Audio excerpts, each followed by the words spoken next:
तो क्या राजा murder case में फंसने के बाद सोनम राज के दिमाग से प्यार का बुखार उतर चुका है?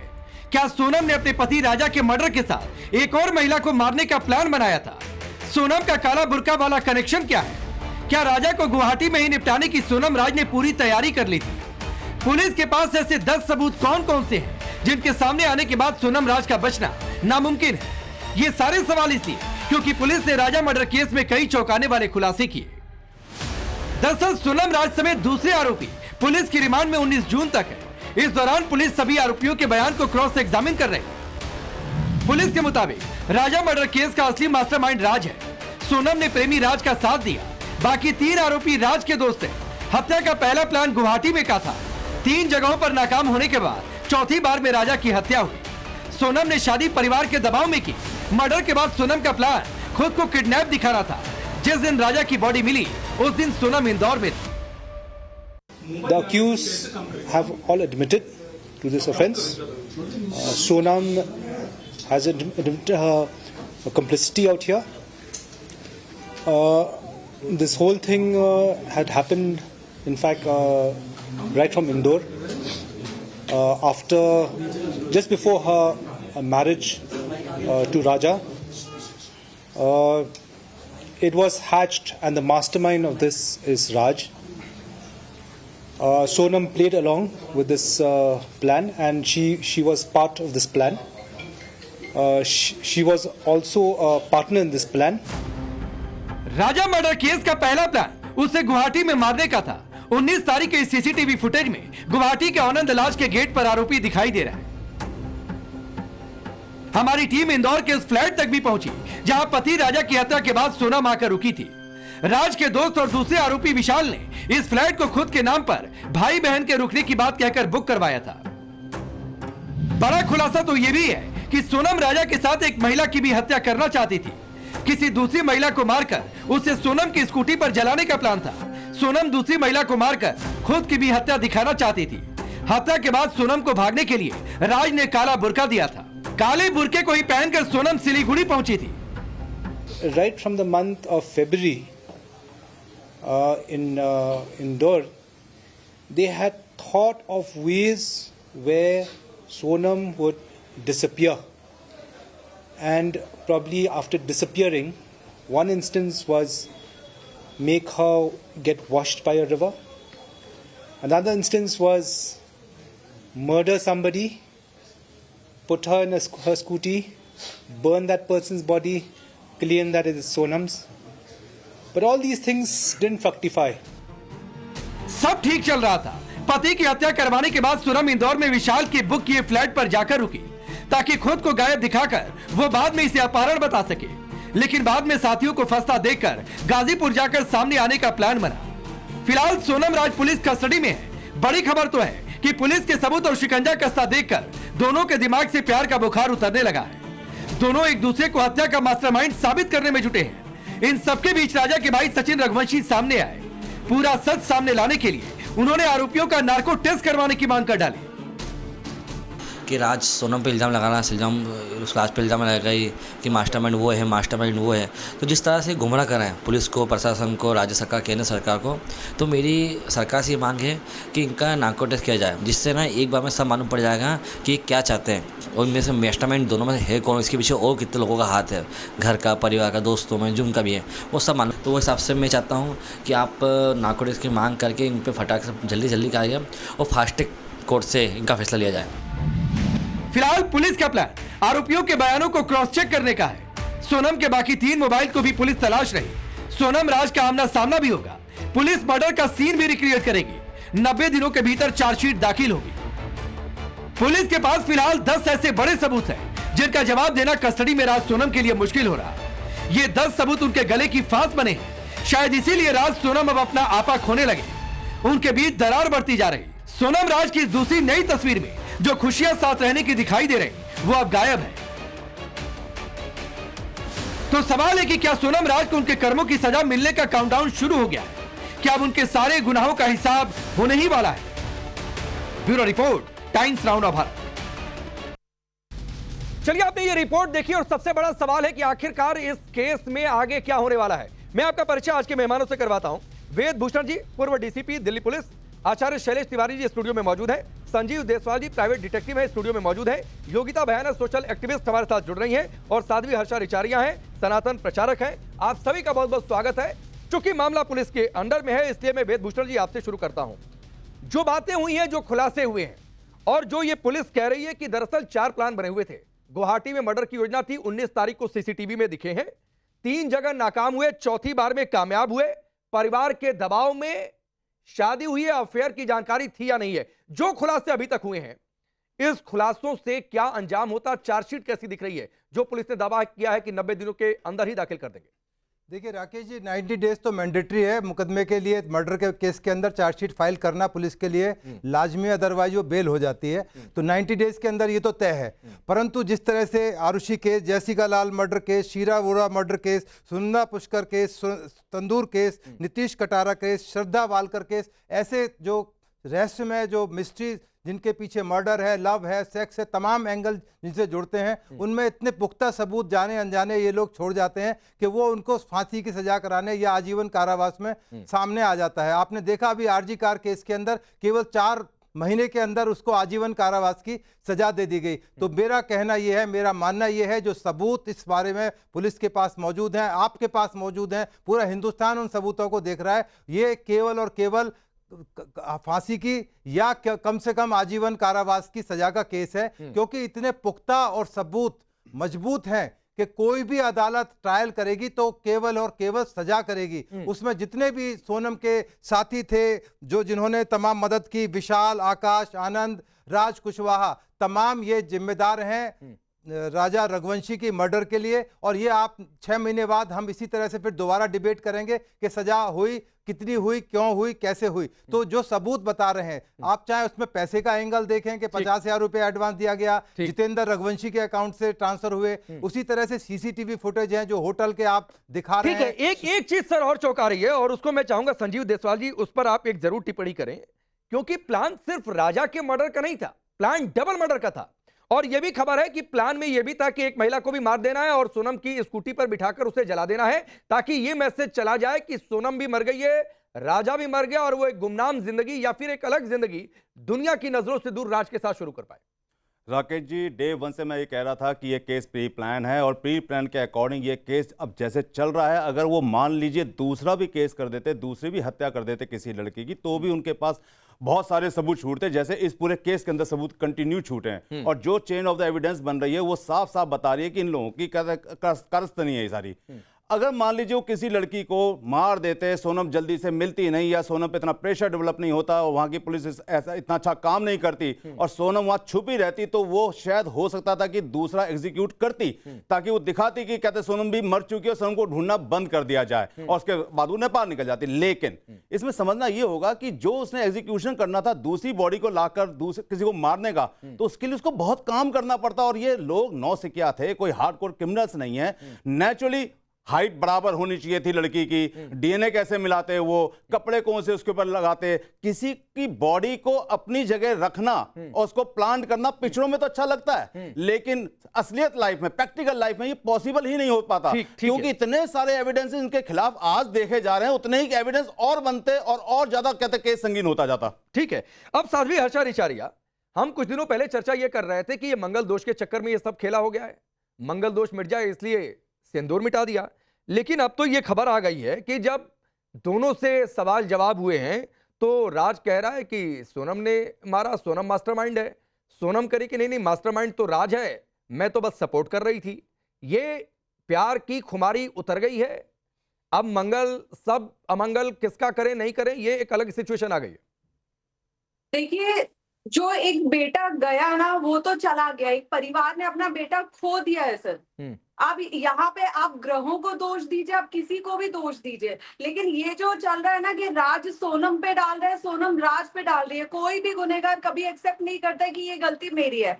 आप मेरे पास यहाँ पे एक आवेदन है जो परसों ही हमने भोपाल में एमपी नगर थाने में दिया है, एक पीड़ित पति का, जिसकी बीवी उसको रास्ते से हटाने का प्लान कर रही है, उस पे घरेलू हिंसा का पूरे चार्जेस लगाने का प्लान कर रही है ताकि वो अपने आशिक से शादी कर सके। तो ये अब जरूरत है एक मानसिकता को बदलने की, क्योंकि इस तरह अब ना ये अत्याचार और ये जो क्रिमिनल माइंडसेट है ना, ये बहुत ज्यादा बढ़ता जा रहा है। नहीं ठीक है, क्रिमिनल माइंडसेट बढ़ता जा रहा है। और देखिए योगिता भयाना जी, हमने करीब 10 सबूत रखे हुए हैं और ये 10 सबूत जो पुलिस के पास हैं, जो जानकारी हमें वहां से मिली है, और ये 10 सबूत चीख चीख कर कह रहे हैं कि ये पूरा मामला राज सोनम के ही इर्द गिर्द है और राज के ही चक्कर में ये पूरा खेल हुआ है। ये तस्वीर धीरे धीरे साफ होती जा रही है, इसमें किसी को शक, कोई गुंजाइश नहीं दिखती है। जी बिल्कुल, तो उसमें तो कोई बड़ी बात नहीं है। डेफिनेटली अगर वो तो हमें डे 1 से ही क्लियर है कि सोनम इसमें इन्वॉल्व है, तो ये कोई बहुत बड़ा खुलासा तो अचानक से आप कर नहीं रहे हैं, ये तो पहले दिन से ही हो रखा है। और अब रही बात क्राइम को एक दूसरे पे थोपने की, वो तो थोपेंगे ही, हर क्रिमिनल अपने आप को डिफेंड करता ही है, और नहीं तो फिर ये कचहरियां और कोर्ट क्यों होते हैं अगर वो डिफेंड नहीं करते। तो अब पुलिस के पास सर्कमस्टेंशियल एविडेंस को कलेक्ट करने का वो वेद जी आपको ज्यादा अच्छे से बताएंगे, how they will prove that definitely she was involve, वो तो सबको ही मालूम है, तभी तो ये चर्चाएं चल रही थी। और अब क्या कोर्स ऑफ एक्शन होगा, कितने समय में न्याय मिलेगा इस परिवार को, ये तो अब देखने की बात है। नहीं, लेकिन इसके बीच जो है ये चर्चा तो शुरू हुई है ना योगिता जी, कि सोनम ने रिश्तों को कलंकित किया। अगर परिवार का दबाव था और अफेयर था कहीं, जिसके बारे में ये भी जानकारी है कि शायद इस अफेयर की जानकारी परिवार को नहीं थी, जो उनके भाई की भी बातों से सामने आया है, तो ये तो था कि सोनम को स्टैंड लेना चाहिए था, जो उसने नहीं लिया। ऐसे तो इस दुनिया में बहुत सारी चीजें हैं, जो बहुत सारी चीजें होनी चाहिए। ऐसे तो बलात्कारी को बलात्कार नहीं करना चाहिए, दिन में 100 केस आते हैं हमारे पास, तो एक वो मानसिकता से तो हम लड़ ही रहे हैं कि इसको ये नहीं करना चाहिए। अगर मॉरली एथिकली अगर क्राइम होंगी नहीं तो बहुत अच्छी एक सिचुएशन की आप बात करें। और इंसान अगर ऐसा है तो वो उसके अंदर जाके, मैं तो बोल नहीं सकती कि उसको ऐसा नहीं, कलंकित नहीं करना चाहिए था। इतने हैवी वर्ड्स जो आप यूज करें कि महिला को कलंकित नहीं करना चाहिए था, तो जो यहाँ पे इतने सारे बलात्कार रोज हो जाते हैं, हत्याएं हो जाती हैं, ये कौन सी तुलना है? तो मुझे लगता है कलंकित से कोई बड़ा शब्द आप निकालेंगे, आप ही तुलना कर रहे हैं ना। एक सोनम ने कलंकित कर दिया, एक सोनम नहीं, एक सोनम ने कहा, सोनम जैसी जितनी है वो कलंकित कर रही है। सभी महिलाओं की बातचीत थोड़ी नहीं हो रही है, सोनम जैसी जितनी है वो कलंकित कर रही है। पुरुष ने तो बहुत अच्छा समाज बनाया, राज जैसे जितने हैं। नहीं, इसको पुरुष और महिलाओं की डिबेट क्यों बनाना चाहती है योगिता जी? आप ही ले आते हैं ना, आप ही मैं कहाँ लेकर आता हूँ बीच में, मैं कहाँ लेकर आता हूँ? आप इसे पुरुष महिलाओं की डिबेट बना देना चाहती हैं। आप चाहती है कि जेंडर के ऊपर डिबेट हो जाए। आप ही शुरू करते हैं जेंडर डिबेट। मैंने कहाँ शुरू किया? मैंने आपसे सिर्फ एक पूछा कि क्या ऐसा करना चाहिए था। 2-3 मिनट योगिता जी आपने बहुत ज्ञान की बातें की, आपने कहा कि बिल्कुल ये तो आदर्श स्थिति है, ये है वो है, फिर उसके बाद आप आ गई अपनी जेंडर वाली डिबेट पर। कलंकित कर दिया, रिश्तों को तार-तार कर दिया। मतलब आप भी सेंसेशनलाइज करते हैं, जिस तरह से आप परोसते हैं चीजों को। मुझे उससे आपत्ति यही है कि नहीं, आपको आपत्ति ये है कि सोनम पर चर्चा रखा हुआ है समाज को। आप अगर स्क्रीन पढ़ेंगी ना योगिता जी जरा वर्सेस वाली विंडो डालिए, योगिता जी के साथ जरा 3 विंडो में रखिए, हर्षा जी के साथ, और जरा वो टेक्स्ट ऊपर पढ़िए क्या लिखा हुआ है। सारे संस्कार पढ़िएगा जरा क्या लिखा हुआ है, जरा डालिए जल्दी से विंडो वो, नहीं पढ़िएगा उस पर क्या लिखा हुआ है कि सोनम राज ने रिश्तों को कलंकित किया। राज की भी जिम्मेदारी है, राज को कोई नहीं छोड़ दे रहा है। ये पढ़िए आपके विंडो पर क्या लिखा हुआ है।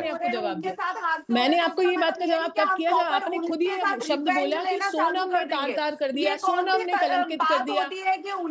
ये आप उस चीज को छोड़ रहे हैं ना। मैडम भी बात कर रही है बार बार की महिलाएं अपराध करती बढ़ रही हैं, महिलाएं मिसयूज कर रही हैं, तो मुझे तो डेफिनेटली स्टैंड लेना पड़ेगा ना, क्योंकि जो नहीं कर रही है मुझे उनके लिए स्टैंड करना पड़ेगा। अरे तो योगिता जी किसने कहा कि सारी महिलाएं कर रही हैं? मैं यही तो कह रहा हूँ, सोनम ने किया। की डिबेट क्यों कर रहे हो आप? मत करो ना महिला पुरुष की डिबेट, क्राइम पे बात तो करो। कौन कह रहा है महिला पुरुष की डिबेट? तो रिश्तों को तार-तार अरे मैंने कर दिया। नहीं योगिता जी, मैंने कहीं कहा कि सोनम महिला थी इसलिए उसने कलंकित कर दिया। समझ के पूरी साजिश की है, और आप खुद ही रिवाइंड करके देख लीजिए पूरी डिबेट। आप देख लीजिए मैडम, रिवाइंड करके देख लीजिए, 3-4 डिबेट इस पर कर चुका हूँ, आप कभी देख लीजिएगा। हर्षा रिछारिया जी, क्यों ये डिबेट का इशू है? नहीं क्यों आपको दिक्कत है? हर्षा रिछारिया जी, हर्षा रिछारिया आ रहा हूँ हर्षा रिछारिया जी, क्यों योगिता भयानक को दिक्कत है कि सोनम पर चर्चा ना हो मीडिया में? आपके लिए बड़ा नहीं बिल्कुल होना चाहिए, और ये डिबेट होना बहुत ज्यादा जरूरी है। अनफॉर्चुनेटली वेरी अनफॉर्चुनेट, मैं तो अभी भी बोल रही हूँ कि गलत बात है, मर्डर नहीं होने चाहिए, बट ऐसे मर्डर्स हमारे देश में प्लान्ड मर्डर रोज होते हैं, बट आपने इसको इतना बड़ा मुद्दा बना रखा है। बेटर देन इतना बड़ा ट्रेजेडी हमारे देश में, कल प्लेन क्रैश हो गया, इतने सारे लोग मर गए, पर आपने अभी भी सोनम का पीछा नहीं छोड़ा है, क्योंकि सोनम एक महिला है, सिंपल एज दैट। जो कि मुझे समझ में आ रहा है मीडिया क्या एजेंडा से चला रहा है। एक मिनट में आता हूँ, सुनिए योगिता जी सुनिए, प्लेन क्रैश हुआ 3 दिन हमने प्लेन क्रैश की खबर दिखाई है, अभी भी जो अपडेट्स आ रहे हैं वो हम दिखा रहे हैं, उस खबर से हट नहीं गए, लेकिन इंक्वायरी आएगी, कुछ नतीजा आएगा, उस पर भी चर्चा होगी जी। मैं या आप ये चाहती कि इंक्वायरी ना हो, इन्वेस्टिगेशन ना हो, कोई इनपुट ना है, ब्लैक बॉक्स मिला है, डीवीआर मिला है, फाइंडिंग्स आने दीजिए।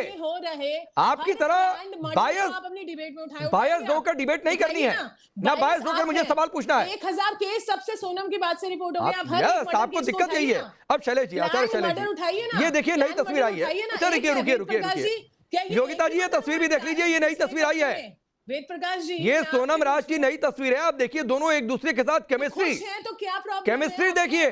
हाँ, आपको क्या प्रॉब्लम है? ठीक है, बहुत अच्छी बात है, कोई प्रॉब्लम ना हो। दिख रहे हैं अब इसकी इसमें डिस्कशन करने का क्या है? नहीं, हाँ ठीक है। आचार्य शैलेश जी, क्यों दिक्कत हो रही है? सोनम पर चर्चा क्यों नहीं होनी चाहिए? मैं तो राज पर भी चर्चा कर रहा हूँ, राज कुशवाहा पर भी चर्चा कर रहा हूँ, और इसीलिए सुनिए योगिता जी, सुनिए, इसी राज का, एक मिनट प्लीज, इसी राज की कुंडली में मंगल दोष नहीं था, मांगलिक थी, उच्च मांगलिक थी सोनम, और इसी मंगल दोष को निपटाने के लिए या दोष दूर करने के लिए जो सही शब्द है, जो कम मांगलिक था, राजा उसके साथ शादी की, और प्लान ये बना शादी के 11 दिनों में कि मर्डर कर देना है। राकेश जी, मैं आपको बता दूं, बिल्कुल सोनम पर चर्चा होनी चाहिए। राजा रघुवंशी एक ऐसा बच्चा जो घर का एक ही बच्चा है, उसकी हत्या कर दी गई है।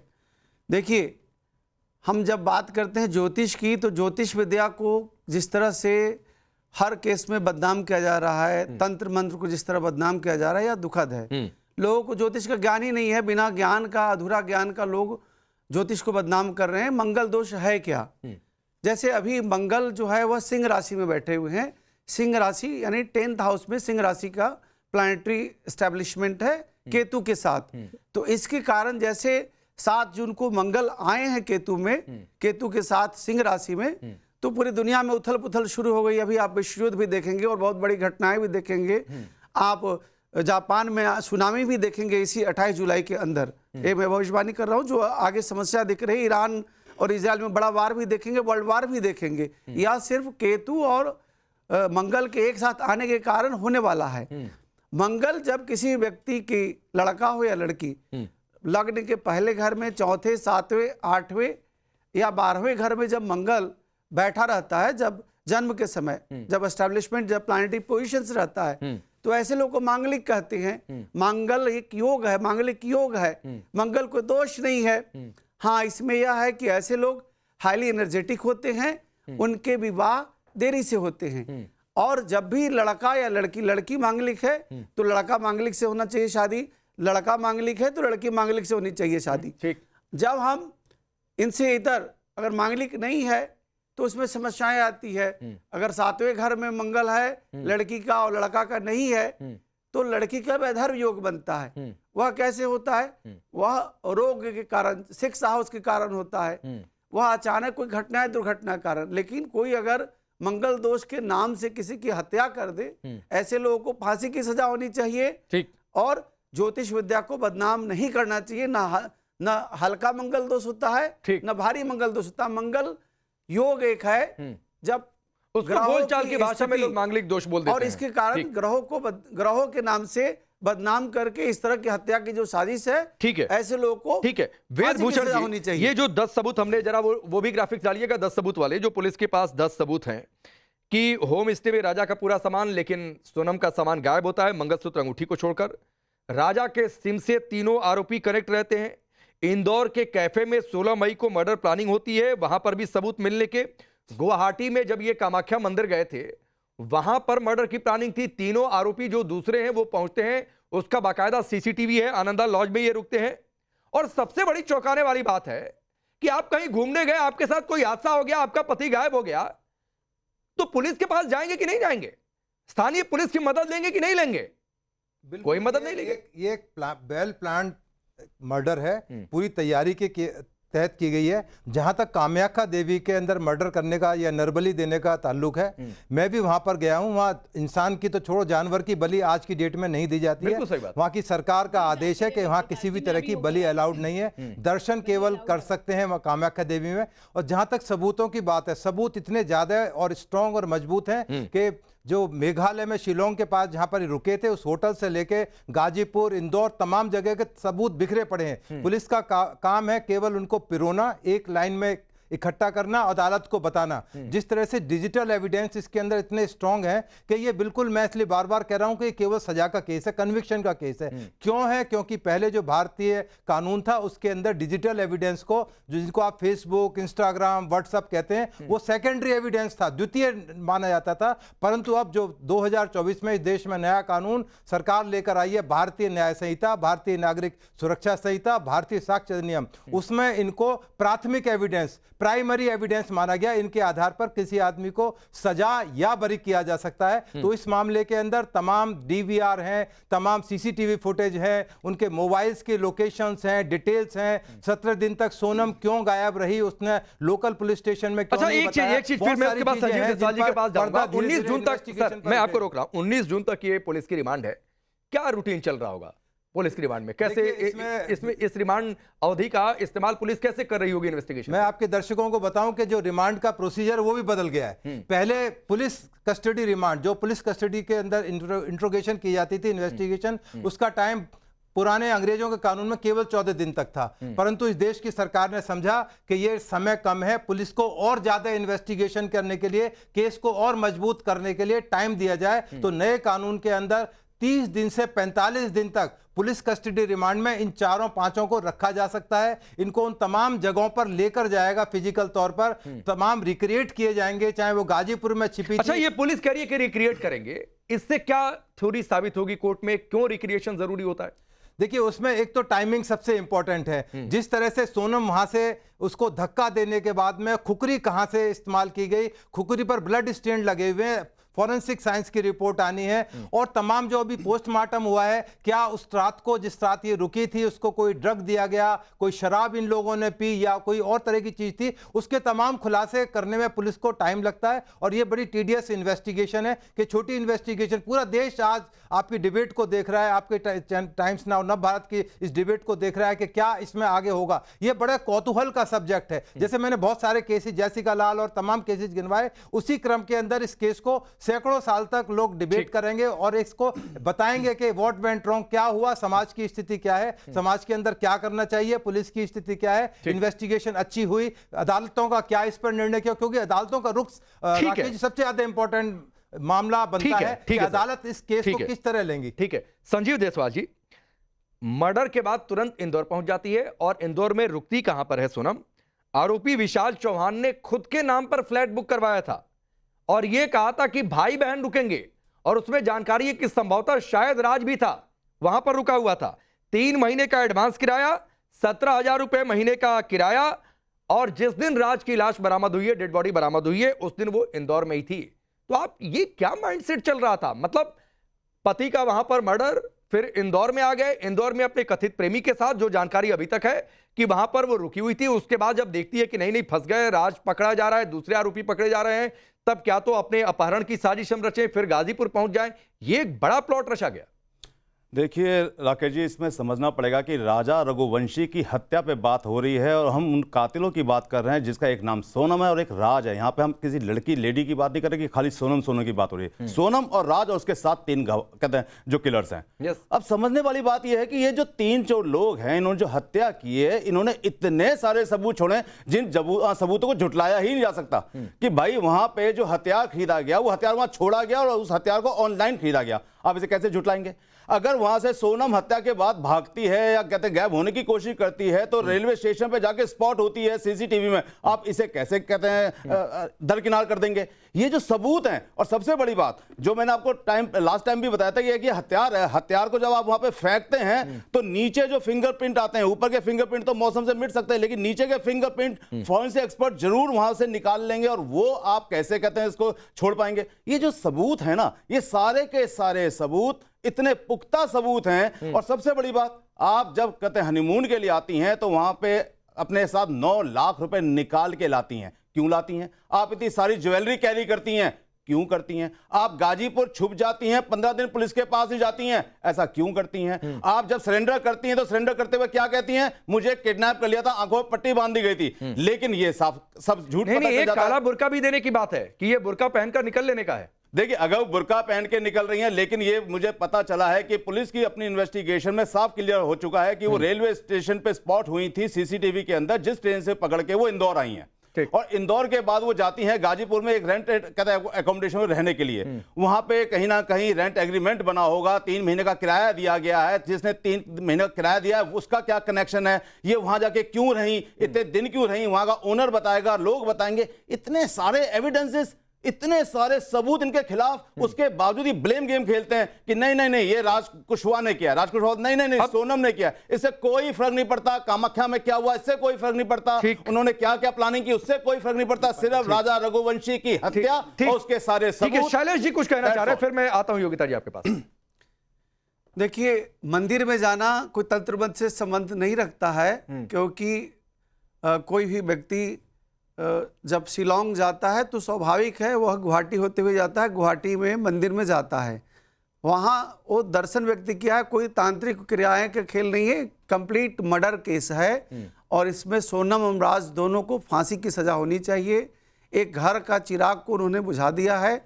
और जिस तरह से मीडिया में ज्योतिष का, मंगल दोष का, मांगलिक योग का सब बातें चल रहा है, ये सब नकारा बातें हैं। जो योग है वह होता है, हजारों लाखों वर्षों से मंगल योग बनते आ रहा है। लोग शादियां मांगलिक लड़कियों की शादी मांगलिक लड़कों से होती आ रही है। तो देखा जाता है ना शादी में कि अगर मंगल योग है तो बिना मंगल योग वाले के साथ शादी नहीं होती है। मंगल फिर उसके उपाय कुछ किए जाते हैं। उसके उपाय होता है, उपाय यह होता है कि पहले लड़की की विवाह जो है वह घट विवाह होता है, घड़ा के साथ विवाह कर दिया जाता है। वह पीपल के राजा को घड़ा बना दिया, पीपल के वृक्ष में घड़ा बांध सोनम ने राजा को घड़ा बना दिया, विवाह कर दिया जाता है। घड़े के अंदर पैक कर दिया, घड़ा बना दिया, घड़े के अंदर पैक कर दिया, पैक भी कर दिया। सोनम ने जिस तरह की घटना घटाई है राजा रघुवंशी के साथ, यह निंदनीय नहीं बल्कि ठीक है। इतनी सारी बातें हैं योगिता जी। संजीव देशवाल जी सवाल उठा रहे हैं कि भाई 9 लाख लेकर कौन जाता है? आजकल वैसे भी इतने डिजिटल के जमाने में जहां हर जगह तो पेमेंट होती है, कार्ड है, दूसरे डिजिटल माध्यम है पेमेंट करने के लिए, तो कैश लेकर कौन जाता है? गहने थोड़े बहुत, चलो नई शादी है वो तो फिर भी लॉजिक एक बार को समझ में आ जाए, लेकिन वो भी एक लिमिट तक लोग लेकर जाते हैं। तो ये नियत पर तो सवाल है। आप कह रही है चर्चा ही क्यों हो रही है? नहीं, मैं कह नहीं रही कि चर्चा नहीं कीजिए, आप मेरी बात समझ नहीं रहे। मेरे कहने का मतलब है कि इस देश में, क्योंकि हमारी जो जनसंख्या है, और आप देख लीजिए दिन के कितने एक ही पुलिस स्टेशन में ऐसे प्लान्ड और प्लॉटेड मर्डर्स बहुत सारे रिपोर्ट होते हैं, पर आप किसी को जगह नहीं देते हो। और ऐसा नहीं है कि definitely it should make a news, but जो ये चर्चा कंटिन्यू हो रही है कि ये एक नैरेटिव जो आप सेट करने की कोशिश करें कि पिछले वाले पैनल में भी आपके जितनी भी महिलाएं और जितने पुरुष अधिकार, फिर आप क्यों बुला रहे हो जो पुरुष अधिकारों के लिए काम करती हैं या जो महिलाओं के अगेंस्ट ही बोल रही है कि महिला अपराधी करके जो आपने ब्रांडिंग की है ना, मुझे उससे आपत्ति है कि एक कॉमन सेंस की बात, मैं थोड़ा सा इंटरप्ट कर रहा हूं, एक थोड़ा सा इंटरप्ट कर रहा हूं, एक थोड़ा सा इंटरप्ट कर रहा हूं मैं, एक थोड़ा सा कॉमन सेंस लगाइए, एक थोड़ा सा कॉमन सेंस लगाइए कि अगर यही मकसद होता, नहीं, अगर यही मकसद होता कि चूंकि महिला है, अपराधी है, ये साबित करना जो आप कह रही हैं, तो आपको क्यों बुलाते? और आपके साथ ये मेरी तीसरी डिबेट है, नहीं बुलाते आपको। ठीक है, मैं इस तरह से यही मैं बार बार बोल रही हूँ कि मर्डर हुआ, बहुत गलत हुआ, इसने किया वो भी गलत हुआ। इसको एक ऐसा केस स्टडी देखना चाहिए और उसको ऑफ कोर्स आगे के फ्यूचर में भी रेफरेंस देना चाहिए। तो केस स्टडी के तौर पर आचार्य जी चर्चा हो रही है। हमारे देश में लाखों मेरठ में नीले ड्रम वाला घटना भी एक केस स्टडी बना, वही तो मैं बोल रही हूँ। कई सारी घटनाएं हैं, आज सोनम की घटना है, तो इस पर भी चर्चा हो रही है। ये 2 केस को लेके इतना हाईलाइट कर दिए हैं। नहीं, 2 केस कहां, कई सारे केस आ गए। अभी तो कहिए जो भी है, यहाँ से वेदभूषण जी 10 केस आपको गिनवा देंगे। अपने फिंगर टिप्स पे गिन सकते हो उतने ही केस हैं जिसमें महिलाएं शामिल हैं, बट उनको ही आपने इतना बड़ा कर दिया है कि आप बाकी भूल रहे हो कि हमारे देश में रोज इस तरह के हर्षा रिचारिया जी, आप योगिता जी की बात से सहमत? वो क्यों सहमत होंगी, वो तो ऐसे ही अब उनको तो बोलने दीजिए ना। ठीक है, मैं इस बात से बिल्कुल सहमत नहीं हूँ। देखिए, जब आफ्ताब श्रद्धा मर्डर केस हुआ था तब हमने आफ्ताब के बारे में भी बात की थी। जब कोई गैंग रेप होता है हम उसके बारे में भी बात करते हैं, कोई लव जिहाद होता है हम उसके बारे में भी बात करते हैं। आप लव जिहाद के बारे में तो जरूर करेंगे, वो गिवन है, गिवन है। आप लव जिहाद पे तो 100% बात करेंगी। और इतनी बच्चियों के बलात्कार होते हैं बात करती हैं, हिंदू बच्चियों के बलात्कार हिंदू द्वारा होते हैं वो नहीं करेंगी, बट बिकॉज आफ्ताब है इसलिए आप जरूर बात करें। आपका एजेंडा है ना, मुझे एजेंडा वाले लोगों से कोई डिबेट नहीं करनी है। आप लोगों को रिलीजियस एजेंडा है, जेंडर एजेंडा है, you are not worried about the crime. I am not interested talking to this. मेरे को प्लीज डिबेट में सेंसिबल लोगों के साथ बात करने दीजिए। Please please please Yogita ji please, यहाँ सब नहीं, डिबेट में सारे सेंसिबल लोग ही बुलाए जाते हैं। नहीं, ये योगिता जी डिबेट में सारे सेंसिबल लोग ही बुलाए जाते हैं। आई एम सॉरी, तो अकेले आप सेंसिबल यहाँ पर नहीं है, हर्षा जी भी उतने ही सेंसिबल है, यहाँ पर सभी लोग उतने सेंसिबल हैं, तो किसी को बिना सेंस का मत कहिए।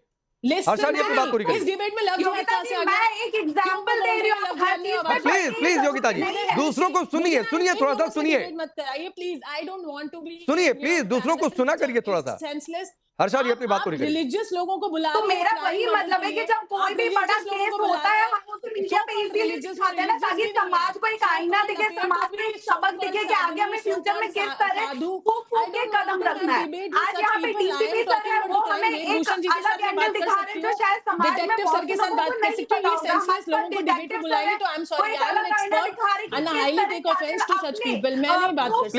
Please please please please please 20 second में अपनी बात पूरी करिए योगिता जी। ये कोई तरीका नहीं है कि आप दूसरों को बिना सेंस का बोलिए, ये बिल्कुल ऐसा नहीं होता है। आप जाना चाहती हैं, रहना चाहती हैं, हमने आपको बुलाया क्योंकि आप भी सेंसिबल हैं। हर्षा जी 20 सेकंड में अपनी बात पूरी करिए। तो आज हम सब यहाँ पे बैठे हुए हैं, हम सब अलग अलग एंगल्स से बात कर रहे हैं और उस पे बात होनी बहुत ज्यादा जरूरी है ताकि समाज को एक अलग लेसन, एक अलग आईना दिखे और आने वाले भविष्य में हमें किस तरह काम करना है, किस तरह रिश्तों को आगे बढ़ाना है, इस सब पे हम बहुत फूक के कदम रखें। इसलिए मुझे लगता है कि कातिल जो भी हो, मेल फीमेल, उससे फर्क नहीं पड़ना चाहिए, बिल्कुल नहीं पड़ना चाहिए, बिल्कुल नहीं पड़ना चाहिए। वेदभूषण जी आप कुछ कहना चाहते हैं? देखिए राकेश जी, समाज को ये जो डिबेट होती हैं आप चैनल पर दिखाते हैं, समाज के अंदर एक बहुत बड़ा मैसेज आता है। दुर्भाग्य से इस देश के अंदर पुरुषों के लिए आज तक भी एक कानून आज़ादी के बाद किसी ज्ञानी आदमी को पता हो, मुझे बताएं कि यदि पुरुष के साथ कोई अत्याचार हो, परिवार के अंदर अत्याचार हो, उसका मर्डर हो जाए, उसके लिए कोई स्पेसिफिक कानून नहीं है। इस देश में दुनिया भर के कमीशन बैठे हुए हैं, दुनिया भर के इंक्वायरीज होती हैं, परंतु सब महिला सेंट्रिक है। हम भी महिलाओं का सम्मान करते हैं क्योंकि हमारे यहाँ तमाम नदी पहाड़ सब देवियों के नाम पर है, इज्जत करते हैं, परंतु इतना पुरुष प्रधान बोलने के बावजूद भी कानून कुछ नहीं है। उसका मर्डर हो जाए, उसके साथ जातियां हो, आपने देखा बेंगलुरु में किस तरह से सुसाइड करा लड़के के अंदर। ऐसे सैकड़ों अनगिनत उदाहरण है समाज के अंदर मौजूद हैं जहां पुरुष भी उतने ही प्रताड़ित हैं। जल्दी से 10 सेकंड में बात पूरी करिए। संजीव जी आप कुछ कहना चाह रहे हैं? जी हमें ये समझना होगा कि जब इस तरीके के केस हो जाते हैं तो फिर कोर्ट का मैटर हो जाता है। कोर्ट के अंदर सिर्फ 3 चीजें चलती हैं, क्या मोटिव था, कौन सा हथियार था, और उसके बाद क्या हमारे पास एडमिसिबल एविडेंसेस थी। और इस केस के अंदर ये सारी चीजें पुलिस के पास है, इसमें ज्यादा डिस्कशन करने की जरूरत नहीं। और फिर देखते हैं चार्जशीट भी आएगी 90 दिनों के भीतर, पुलिस ने कह दिया, फिर कोर्ट का फैसला भी आएगा। और चर्चा क्यों नहीं होनी चाहिए? समाज में ऐसी घटनाएं होंगी तो चर्चा होगी।